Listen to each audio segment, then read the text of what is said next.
अस्सलाम वालेकुम। आज इस वीडियो में प्रॉब्लम 17 का पार्ट भी हम सॉल्व करेंगे, ताकि जो इस तरह जो ये प्रॉब्लम है इसके अंदर कुछ टेक्निक थी जो कि बतानी रह गई है। और आप लोगों को जो पुराने सर्किट जो करवाए थे 5.4 5.3 वगैरह एक्सेट्रा से, तो बिल्कुल समझो उसी तरह लिंक करता है।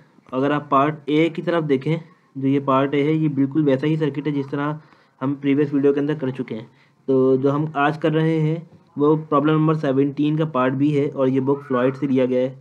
ठीक है, तो यहाँ पर इसको करवाने का मकसद क्या है, आप देख सकते हैं यहाँ पर जो ये नेगेटिव पोटेंशियल है वो इस तरह कनेक्ट हुआ है, जबकि हमने जो सारे के सारे काम किए हैं वो इस तरह काम किए हैं। ठीक है, तो अगर आप देखें तो इसका क्या इम्पैक्ट पड़ेगा, तो हम वन बाय वन कर करके देख लेते हैं इम्प्लीमेंट, ताकि हमें चीज़ें आइडेंटिफाई होती जाए। तो चलिए स्टार्ट करते हैं। तो आपने यहाँ पे सबसे पहले देखना क्या है कि कौन सा इमीटर है कौन सा बेस है। ठीक है, आपने ये पता है बेस है ये इमीटर है ये कलेक्टर है, और इमीटर की लग अंदर है तो मतलब कि डायोड की डायरेक्शन कुछ इस तरीके से है।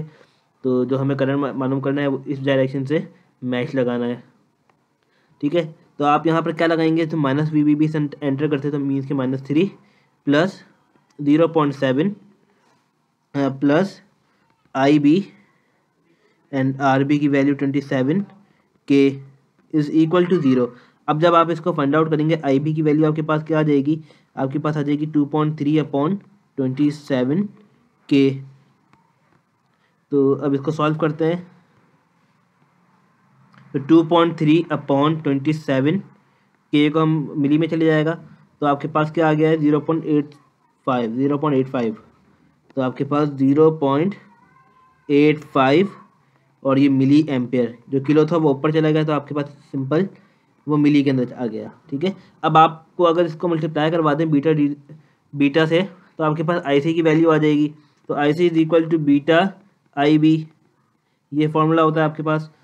तो आप इसको जब मल्टीप्लाई करवा देंगे बीटा से, जो कि आपके पास कितना है 125 आई थिंक, जी 125, तो मल्टीप्लाई बाय 125, तो आपके पास ये वैल्यू क्या आ गई 10.64।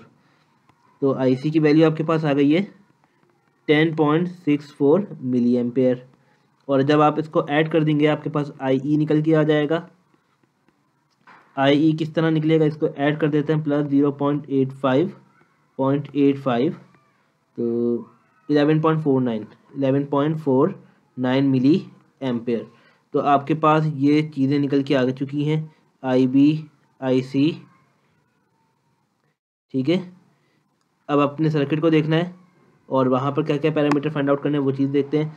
आपको यहाँ पे फाइंड आउट करना था VCE VBE एंड VCB। ठीक है, अब आप यहाँ पर देखें इमीटर वाली लेग 0 है, तो ये काम हम यहाँ कर लेते हैं।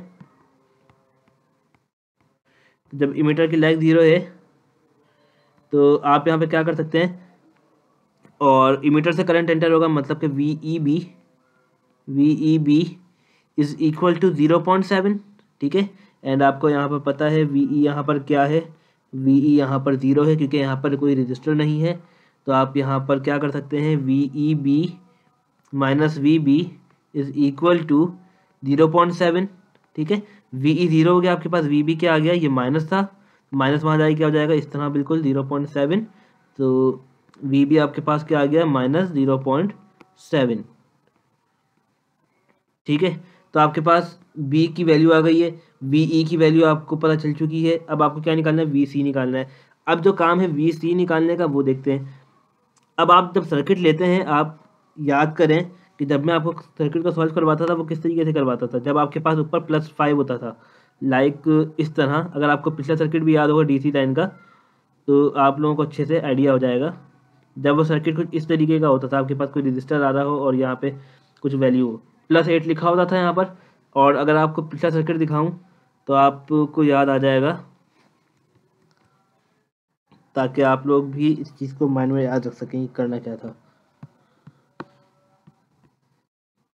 देखें यहाँ पर +8 था, तो हमने यहाँ पर क्या ले लिया था, +8 में ही लिया था VC माइनस, जो कि अगर आपको इक्वेशन याद हो पिछले सवाल की, तो 8 माइनस करके ले लिया था हमने, पॉजिटिव वाले को ही ले लिया था।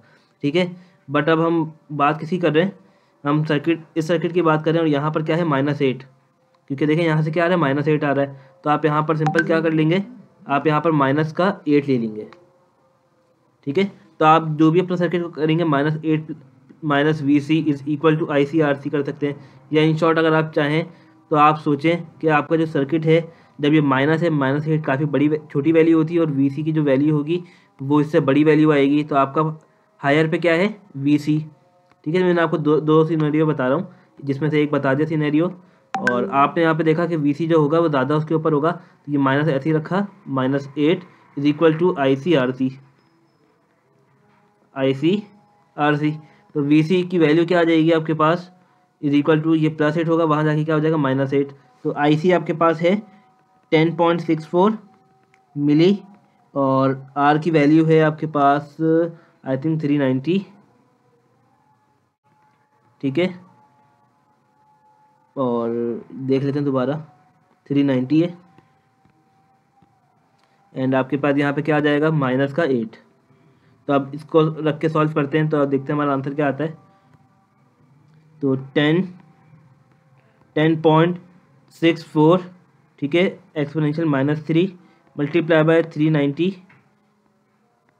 और -8, तो आपके पास 3.85 आ गया, -3.85 वोल्टेज आ चुका है। तो ये हमने कुछ पैरामीटर्स निकाल लिए। अब देख लेते हैं हमें फाइंड आउट क्या क्या करना था, तो उसके मुताबिक अपना काम कर लेते हैं। आपको VCE VBE निकालना है। सबसे पहले हम VCE निकाल लेते हैं। तो VC एंड E, तो VC की वैल्यू आपको पता है, VC माइनस VE आपके पास 0 है, तो -3.85 -0, सो 3.85 आपके पास VCE आ चुका है। ठीक है, इस तरीके से। अब आपको निकालना था VBE। ठीक है, तो VBE क्या है, VB माइनस VE, और VBE की वैल्यू क्या होगी आपके पास, VB आया था आपके पास -0.7 एंड VE आपके पास 0 है, तो आपके पास VBE कितना आ गया, -0.7।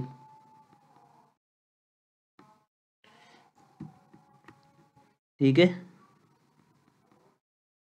ये आपने निकाल लिया चीज़ें। अब आपको फाइनलाइज क्या निकालना है, VCB। तो VCB, तो आप यहाँ पर क्या लिखेंगे, VCB, तो वो क्या होगा, VC minus VB is equal to, VC की वैल्यू थी -3.85 और माइनस इसका आ गया, और VB की वैल्यू -0.7, तो माइनस माइनस प्लस हो जाएगी, तो -3.85 प्लस 0.7, तो विच इज़ इक्वल टू, तो इसी के अंदर हम प्लस कर देते 0.7, तो आंसर आ गया हमारे पास 3.15 वोल्ट। तो आज का ये सर्किट था। आपने अब एनालाइज कर लिया होगा कि हमने VC कब और कहाँ किस तरह लेना है। अगर आपके पास ऊपर पॉजिटिव आ रहा होगा तो आपने ऊपर क्या कंसीडर करना है कि आपने 8 माइनस VC, क्योंकि आपका हायर फिर वो होगा, लोअर VC होगा, VC is equal to IC/RC होगा। अगर आपके पास ऊपर -8 आ रहा है तो आपको पता होना चाहिए जो आपका VC होगा वो हायर पोटेंशियल के ऊपर होगा। अदरवाइज आप यहाँ पर मैच भी लगा सकते हैं और आप उससे भी अपना काम को सॉल्व कर सकते हैं। आई होप आपको समझ आ गई होगी वीडियो, और जो पुराने टॉपिक से जिस तरह ये वाला जो टॉपिक था ये अच्छे से क्लियर होगा, ताकि आप किसी भी तरह की कोई मिस्टेक आपके साथ नहीं होगी इंशाल्लाह पेपर में।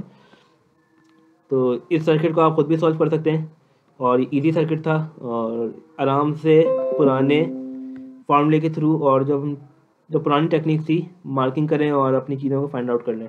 बिल्कुल इसी तरह ये पार्ट A आपसे हो जाएगा सॉल्व। कुछ प्रॉब्लम हो तो आप कमेंट सेक्शन में बता सकते हैं। Thank you.